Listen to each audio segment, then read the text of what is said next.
Kong, kahapon ay pinag-usapan po ito sa social media at ngayon ay nakita rin natin ito pong House Bill number 11252 at ito po inintroduce ni Congressman Joey Sarte Salceda ng Albay. Kong, at ito ay kinakailangan namin ng inyong mga reaksyon sapagkat naging napakalaki po ng papel ninyo noon ukol sa isyong ito. Pagka ako mag-comment, di bias ako. Pero gusto na rin namin marinig, Kong, ang inyong komento ukol sa bagay na yan, Kong. Magpapaka-bias ka na rin. Opo. Dapat na siguro. Minsan kasi yung pagiging bias kailangan din natin. Anyway, ang titulo po ng kanyang bill, Kong, granting the ABS-CBN Corporation, formerly ABS-CBN Broadcasting Corporation, a franchise to construct, install, operate, and maintain television and radio broadcasting stations in the Philippines and for other purposes. Kong, yan po, Pabayaan mo ng titulo, basahin mo yung, maano lang naman nata, nakita ko na, maikli lang yung explanatory note niya. Isa-isahin natin. Una. Yan. First paragraph. Opo, medyo malayo-layo ng konti, pero yan, nakikita naman, nakita ba, Nelson? Nakikita mo? Ito, sige, ikaw Si Nelson na lang. Medyo malayo yung aking... The Securities and Exchange Commission, SEC, and the Bureau of Internal Revenue, BIR, during House deliberations on the ABS-CBN franchise in the previous Congress, certified that the franchise grantee did not violate ownership restrictions. Did not violate, ha? And did not have pending tax liabilities. Mali yan. Kasi babanggay niya dapat yung kabuuan ng records ng 18 Congress. Meron kang nag-appear sa kanila dyan sa Securities and Exchange Commission tsaka yung BIR. Ngunit nung isa-isahin na namin, hindi naman naging blanket authority na wala silang liabilities. Ang totoo niyan, nung ilabas na natin yung kanilang mga eskema na ginamit, para sa ganun, maitago nila yung tunay na halaga ng buwis na dapat ibayad sa ating pamahalaan. Sapagkat gumamit sila ng, ng tax shield eh.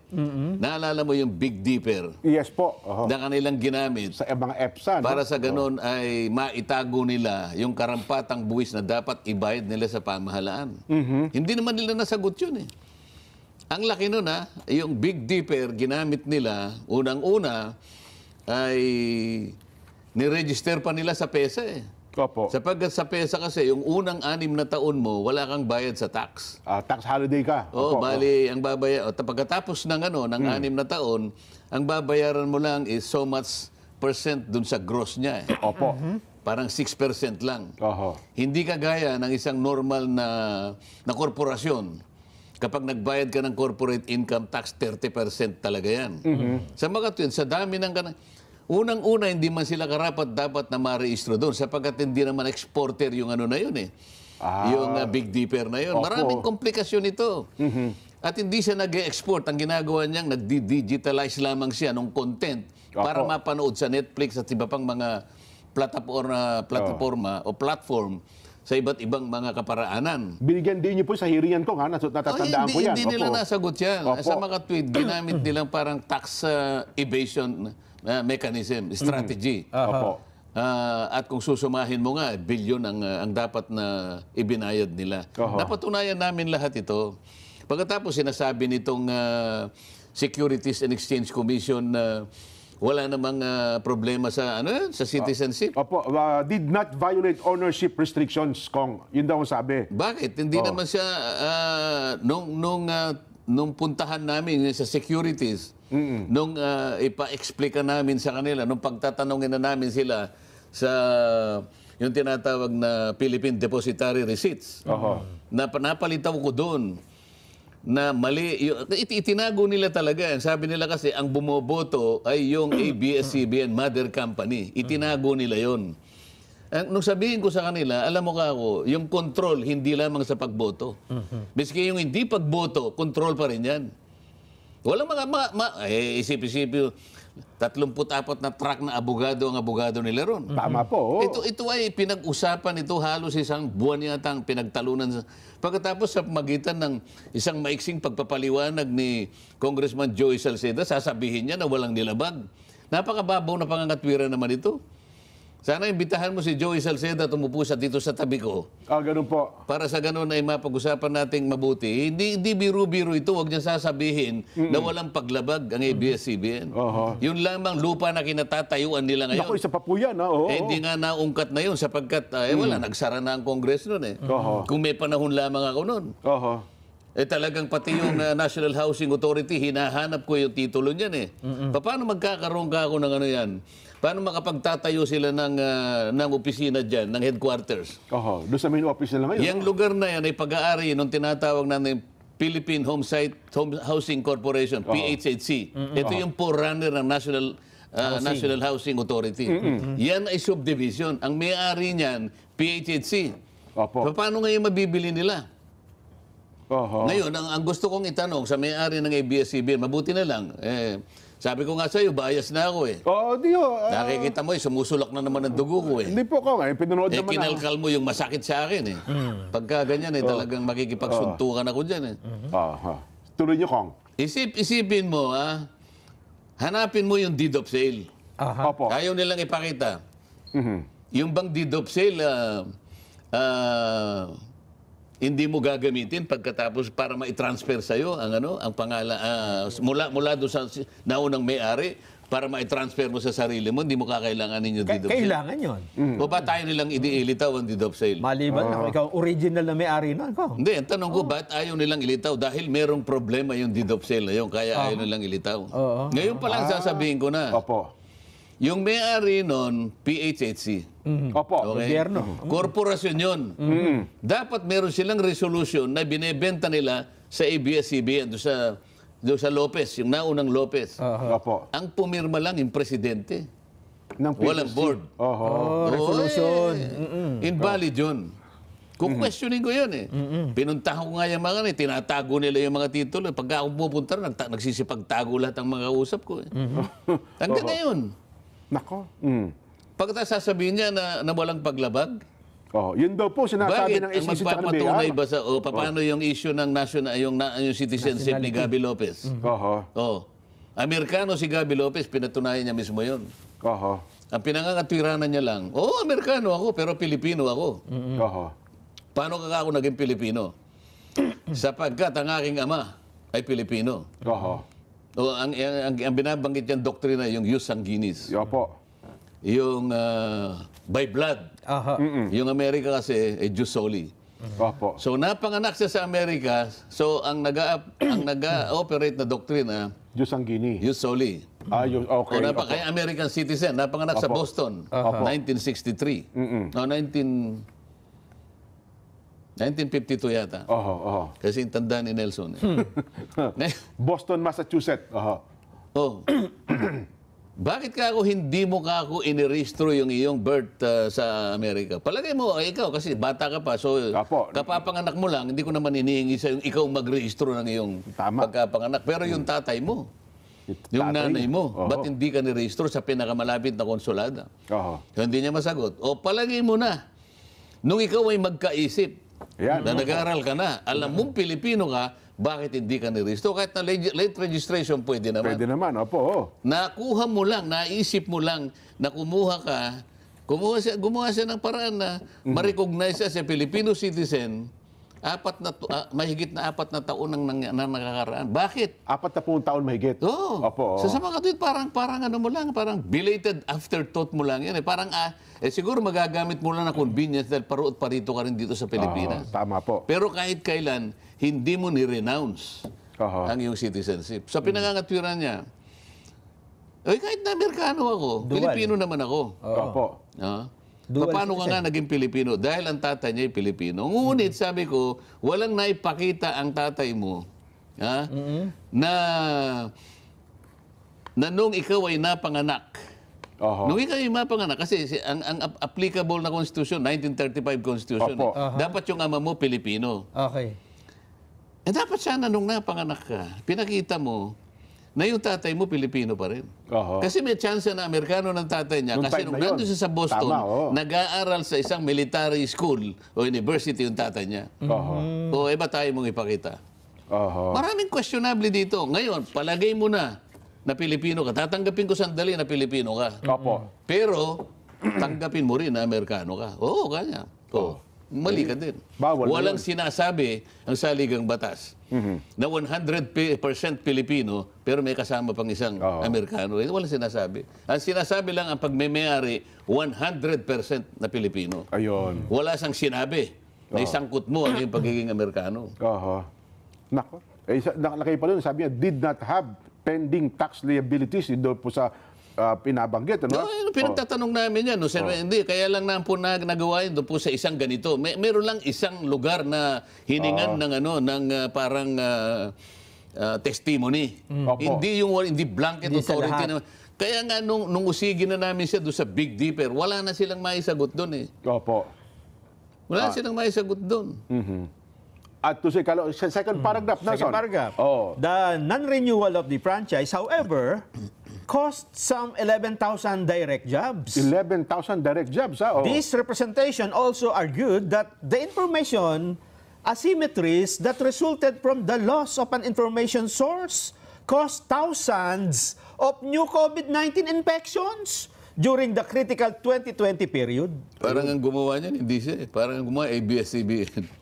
Kasi ito po yung stand nila noong time na yun. Yes, Sabi po. nila 11,000 ang kanilang regular employees. Napatunayan namin, hindi 11,000. Kulang-kulang sa 3,000. Bakit kamo? Yung iba were considered project workers, contract workers, mga ganyan. Ayaw nga nilang irregularize eh. Napatunayan ko pa noon na sa dami ng kanilang tinanggal at dinemanda sila, umabot na sa Korte Suprema hanggang ngayon. Opo. Na nagkaroon na ng ruling ang Korte Suprema, final and executory, ibinalik na sa NLRC for computation na lang. Hanggang ngayon, tinutulungan ko pa rin yung mga... Hindi pa ata nababayaran ko, ha? Meron nang nabayaran, pero hanggat maaari, talagang... Pinadadaan sa butas ng karayom. Binabarat lahat. Hanggang sa... Meron nang namatay na claimant. Eh. Ganun meron nagkakasakit sa... umabot na ng 15 hanggang 20 taon. Tagal na pala. Yung apela nila na ginawa doon. Yan ba yung Yan ba yung network na kung magsasalita? Kapamilya po namin lahat ito. Hindi totoo yan. Ang magsasabi niyan, yung ngayon na nagsasabi hanggang ngayon, nasa NLRC na pinaglululoko sila ng National Labor Relations Commission. Ilang beses na rin akong nag-appear sa kanila, pinatawag ko sila 3 beses na. Opo. Hanggang ngayon, hindi ngayon maiwasto-wasto. Oo nga, iba dyan, mga cameraman pa. Yung iba dyan, parehong humahawak ng camera. Nagkataon na ito'y talent daw, yun naman ay regular. Pero hindi pareho yung sahod. Tama ba? Yung skill niya, kaparehong-pareho ng skill nito. Ayun.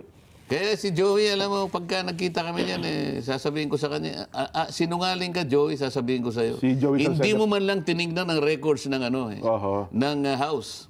Tingnan mo yung record ng 18 Congress. Kinuwenta ko pa nga lahat ng violation niyan. Kung pag-uusapan, inisa-isa ko.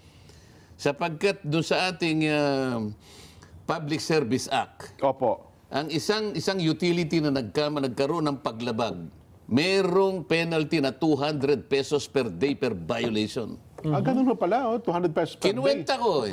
Halimbawa. Ilang taon na ho nakalipas? Ito halimbawa lang. Isa sa mga violation. In-encrypt niya yung mga programa nila. Ibig sabihin, sinusi. Alalahanin ninyo yung kanyang... May oras pa ba tayo? Baka humaba tayo. Nakalak po halimbawa yung mga mahaba pa ko. Baka mamaya magalit sa atin ng mga sumubra na tayo. Hindi po. Okay po, tuloy natin yan. In-encrypt nila yung contents nila. Ibig sabihin... Hindi pwedeng panoorin. Hindi pwedeng panoorin kapag hindi ka bumili ng black box. Tama kayo. Ito yung... alam mo yung black box. Ang black box ay 2,500 pesos per unit. Sabi ko sa kanila, bakit mo ginawa yan? Yung prangkisa na pinirmahan mo na ginrant sa'yo ng Estado, free to air. Ibig sabihin, mag-broadcast ka libre. Libre naman kanya. Ba't mo? Nilibre mo kasi nagbenta ka ng 2,500.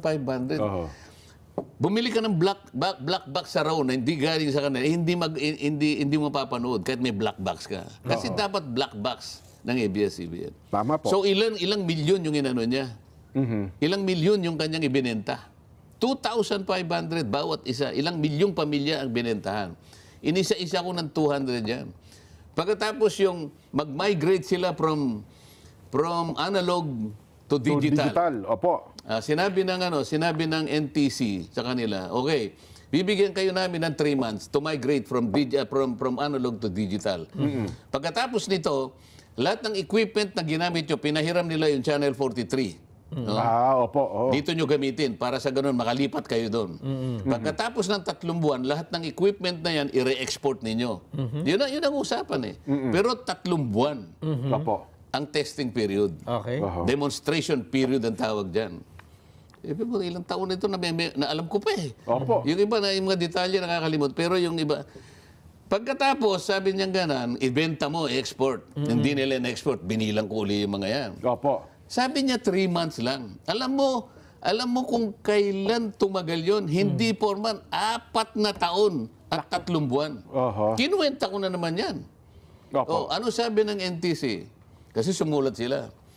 Mr. NTC, pwede po ba kami magpalabas ng yung boxing po ng Pilipino tsaka Mexicans? Opo, Manny Pacquiao yata yun. Opo. Sabi na hindi pwede. Wala pa kayong yung tinatawag na CAS, yung Pay-per-view. yung pay-per-view, wala pa tayong regulasyon. Babayad, Alam mo yung problema kasi, sabing ganon, mabilis ang technology. mabagal. Hindi tayo makasunod yung regulatory, kasi regulatory ang NTC, ang bilis-bilis ng technology. Ang bagal ninyo eh, gano'n ang nila. Sinisi, Ang bagal ninyo eh. Hindi kayo makaabot sa amin. Hanggang sa dumating yung Pacquiao fight. Sayang na yung chance, parang gano'n po. At saka yung negro, si... Kawili, ang pangalan kalaban ni Pacquiao? Si Mayweather. Ayan. Opo. Sinabi ng ganito, huwag kayong magpapaano. Huwag kayong talagang... wala pa yung... Ano na ba yung CAS? Nakalimutan ko. Sumulat sila kunwari ng April 30. Opo. O April 1. Ang laban ng Mayweather at saka ng Manny Pacquiao parang May 15 or something. Nakalimutan ko na. Ito naman kasing kabagalan ng NTC, hindi kaagad nasagot. Okay. Ngayon, nakapagbenta na sila nung fight na yun. Million na yun. Ang sinabi na hindi kayo pwede. Nung sumagot, 1 linggo na lang maglalaban na. Ang sabi ng ABS-CBN, hindi na po namin pwedeng i-atras ito. Nasingil na po namin sa ganito yung ganito. Nakapagbayad na po. Ba't hindi nyo ibalik na lang, hindi ba? Opo. Sa kasakiman nila, balik bayad. Hindi po kanya. Nilabag nila. Walang tuntunin. Pinilit nila yan. Kaya nung sinuma ko lahat ang mga bahagi nito na isa lang ang channel nila. Lahat ng kanilang mga program kinonvert nila into channel. Yung isang channel naging 11 channel. Yan ang kagagawan ng isang channel na bunga kala nila makapangyarihan sila. Na ang entitlement nila ay talagang kahit na batas lalabagin. Kami ang batas. Yan ang style nila eh. Binilang ko ngayon lahat ng kanilang violation at minultiply ko sa 200 pesos per day per violation. Alam mo kung magkano nakuwenta ko? 1.6 trillion pesos. Wow, laking pera.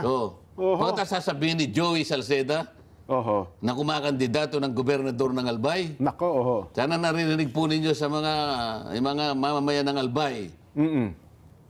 Ang ganda na lang. Bahala na po kayo. Third paragraph, Nelson. Third paragraph. Third paragraph. Para may paliwanag natin. Prior to the rejection Hindi ko na mapapaliwanag ng third paragraph. franchise renewal, prior, some 36% of Filipinos derive their news and entertainment from the channel. ABS-CBN's extensive regional network, REACH, was also the source for news and updates on impending disasters, making the channel crucial then to disaster risk reduction strategies at the local level. Totoo naman yun eh. Pero alam mo, nung tinanong ko yan doon sa abogado nila, Opo. tama naman po na kayo ay nagsisilbing inspirasyon ng marami nating kababayan. Wala pong debate dyan. At kung minsan nga po, nakakatulong nga kayo eh. Totoo naman po. Although hindi po niya pinakikita po yung audit ng inyong nakukuhang mga donations. Pero hindi po ba mas maganda yung makatulong kayo, nakakasunod pa kayo sa batas? Sagutin mo nga ako. Di ba mas masarap yung tumulong ka, pero wala ka nilabag sa batas? Sasabihin mo na tumulong ka, pero napakarami yung batas na nilabag. Yan ang gagamitin mo ngayon dahilan. Wala maisagot eh. Bakit mo gagamitin? Ngayon social media eh. Ako nga, magmula nung masaray ang ABS-CBN, Opo. Hindi na ako nanonood na lang ako Netflix eh. Ang source ko na lang impormasyon, Jerry, at saka yung social media. Opo. Mas maganda pa yung social media, mas marami pang totoo dyan eh. Hindi ko sinasabing lahat ay totoo. Pero kung halimbawa, titingnan mo yung average, mas marami pa yung totoo dyan kaysa sa mga mainstream media At natin. saka ngayon. mas mabilis ngayon. Ano? Oo. Sana magkausap kami nitong Salceda na ito eh. Opo. Ayun. Kaya lang sinasamantala niya kasi mag-graduate na ako eh.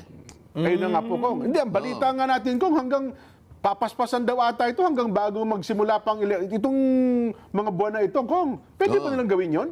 Halimbawa, nagbukas ang address Bahala sila, mananagot sila sa ating mamamayan. Ibig ko sabihin, ibibigay nyo ba yan nang hindi man lang nila itinutuwid ang mga pagkakamali na aming napatunayan sa pamagitan ng isang masusi at mahabang pagtalakay ng mga problemang kasangkot ng kanilang paghingi ng renewal noong 2000, year 2000.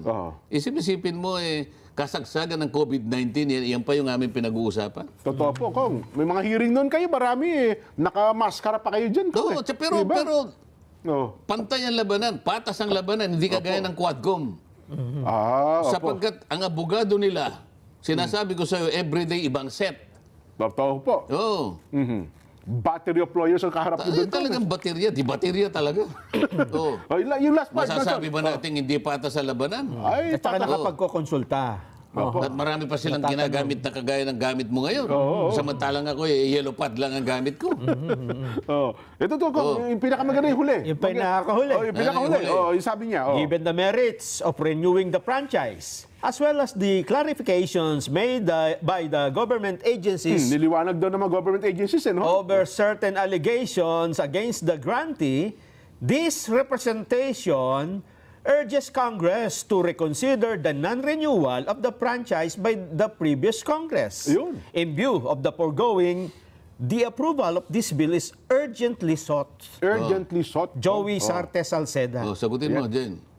Yan na, ang malaking problema ni Congressman Joey Salceda na tumatakbo ngayon na gobernador ng Albay, Kong. 1,000 kabulaanan. Congressman Joey Salceda. Sana mag-isip ka at kung talaga ikaw ay nagmamahal ka sa bansa mo, sasabihin ko sa iyo ng diretso ito. Mananagot ka, hindi lamang sa iyo mga kababayan sa Albay, mananagot ka sa buong mamamayan ng Pilipinas pag tinuloy mo yan. O yan masasabi ko lang sa kanya. Mukhang, well, Kong Sana nakikinig ka.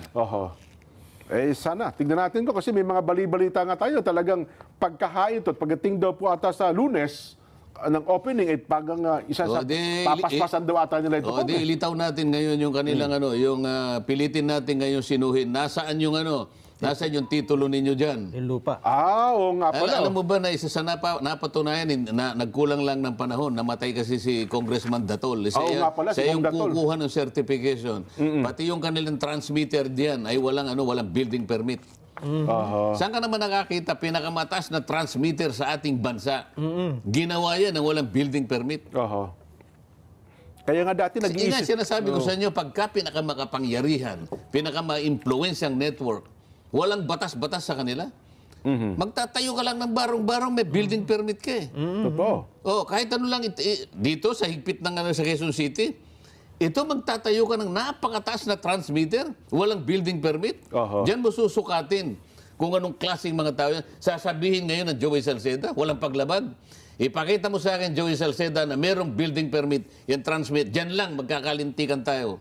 Hanggang ngayon ba, wala pa rin building permit? Ipalitaw nila. Maaaring nagkaroon na siguro ngayon, pero nung ginawa yun, yung sinasabi natin. Naalala ko ngayon ko kasi ang guest na doon, si dating Pangulong Erap Dati pa, nung nalaman na. Pinacheck, kaya nga nalaman yan eh. Alam mo na, presidente yan.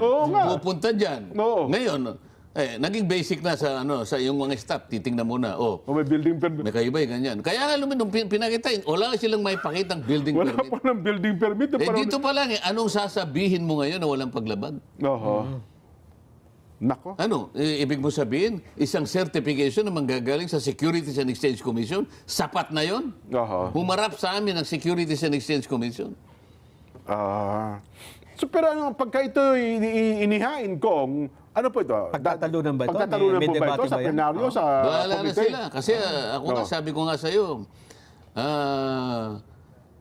sa panig ng mga komite ngayon. Hindi na natin malaman kung mayroon pang rule of law eh. Oho. Kasi ang isa sa mga dagdag na Hindi naman ako member dyan. Baka mamaya, wag nyo nang pagsalitain dyan yan. Ganon. Hindi Baka hindi na ako, baka harangin na ako dyan. Hindi na ako makakaupo dyan. Ganon ho baga? O hindi ba tinangka nilang wag na akong pagsalitain? Isip-isipin mo, tinanggal nila ako sa lahat ng aking membership sa komite. Oo. Ang pagkakaakala ko naman, habang ako ay isang miyembro pa rin ng Kamara, Pwede pa. may karapatan naman akong umupo doon Opo. at mag-participate sa kanilang pagtatalo. Sabi ko doon sa aking staff, ipalista mo ako, gusto kong magtanong. Oho. Bumalik sa akin yung staff ko after 3 minutes. Sir, sabi po ng COMSEC, hindi po raw kayo pwedeng isali doon sa list of interpellators. Oho. Bakit daw? Oho. Hindi raw po kayo member. O sige, hayaan mo na ako, i-raise ko mamaya. So, ang una kong ni-raise, Mr. Chair, ano po ba kako yung legal basis ng ating COMSEC na pagkakasabi niya na ako po hindi na pwedeng magpalista dito sa committee ito sapagkat ako po hindi na member. Hindi niya sinagot. Nang sinabi na lang, I will include you, Ayun. Your Honor. Huminto na ako. Oo nga naman. Ba't kinakailangan ko bang ilaban sa lahat ng pagkakataon kung makakapagsalita ako? Hindi. Oho. Wala na ako ng gana eh. Kaya hanggat mapipigil kayo, kung pipigilin kayo. Anong klaseng Anong klaseng kongreso? Ngayon pa namang ako'y kahuli-hulihan ko na dito sa kongreso. Ngayon ko pa nakita Nako. itong uri ng mga talagang ang chismis pa naman ko, kapag ka ito'y naibalik, mukhang isa kayo sa mga pinupuntirya nila. Kapag ka ito dahil nag-operate na uli. Paano yun ito? ulitin mo nga. Ang balita ko, chismis naman ko, kapag ka ito daw, pwede nakapag-operate. Ginagalit lang ako nito eh. Ayaw na kitang patusin. Ginagalit mo lang ako eh. Hindi, ang balita ko naman ata, magiging manager na si Telson. Ako naman ang kukunin manager. Baka mabalik ito. Yun nga. Kasi meron pa ito na hindi nabibenta ka na eh. May stocks pa ako doon. May stocks ka pa doon eh. Isa pa rin ako sa may-ari. Tapos na yata tayo. Wala na tayo. Meron pa tayong 15 minutes. Hindi ka nagbabasa nung Vox Populi ah. Babasahin na po namin. Magagalit sa'yo. Sabi ng ating mga reactors, hindi po, Joel ng Taguig City. Ano ba yung tanong natin? Yun, saan ni person ng DTI tsaka ng DA, abay, maging epektibo na nga kaya ito? Ayan. Hindi, malabo po yan. Arnold ng Bukidnon. Hindi po, Jerry Garado ng Pasig. Hindi po, Nelson ng Dasma Cavite. Hindi po, Manny Kamama ng Imus Cavite. Hindi po, Pablo ng Antipolo. Hindi po, sapagkat nandyan ang mga mapagsamantalang negosyante at korap na empleyado at opisyal ng gobyerno, walang mangyayari dyan. Daniel Christopher ng Garcia ng Pasig City. Hindi po, 9404 ng Maynila. Hindi po, 8302 ng Isabela. Hindi po, mula kay Reggie ng Santolan, Pasig. Hindi po, Brian, malabo pa sa pagkasanib person ng DET ng DTI, Eugene ng Santa Rosa, Laguna. Hindi po, LTO from Misamis Oriental. Dito pala. Yun, hindi po, 4599 Lanao del Norte. Hindi po, 2554. Hindi po, isolve muna yung rice cartel o yung mga businessman ng rice hoarding, 0227. Hindi po yan epektibo, 7141. Hindi po, Eric ng Santa Ana, Manila. Hindi po, 1310. Hindi po, 4759. Hindi po, Jacob ng Caloocan. Hindi po, epektibo yan, Briggs. Si Kuya Briggs ng Apulid Panikitarlak. Hindi po, 7852. Hindi po, 0122. Resulta ng ating Vox Populi sa tanong na saan ni puwersa ng DTI at ng DA maging epektibo nga kaya? Naku, ano ba naman ito? Kung ang pag-uusapan ay yung pagpapababa. pag-control ng pagsirit ng presyo ng bigas. Bigas po. O epektibo daw. Ano sabi? Ang sabi ng epektibo yan. 0%.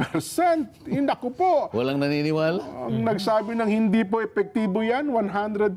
Ano ba naman ito? Yan ang sinasabi ko sa iyo eh. Parang nawalan na ng tiwala ang taong bayan kong eh. Alam kasi nila yun eh. Paano kahit magsanib pa yung 7 ahensya dyan, kung ang pag-uusapan ay pagpigil ng presyo, Opo. hindi mo magagawa ng gano'n yun eh. Law of supply and demand yan. Hindi mo pwedeng baguhin yun. Yun ang kalakaran kahit na sino pang humarang dyan, talagang hindi mo magagawa. Lalo lamang lalala pag pinilit mong i-manipulate yan. Oho. Ikaw, marami pong salamat sa inyo. Maraming salamat din, Nelson, Jen, at sa ating mga taga-subaybay. Sana po kahit konti ay nakinabang po tayo sa ating pagtalakay sa mga bagay-bagay na may kaugnayan po sa ating buhay at pamumuhay. Sana po mamayang gabi, napakasarap po ng inyong hapunan. Kahit wala kamatis. Kahit walang kamatis ko. Okay, let's go.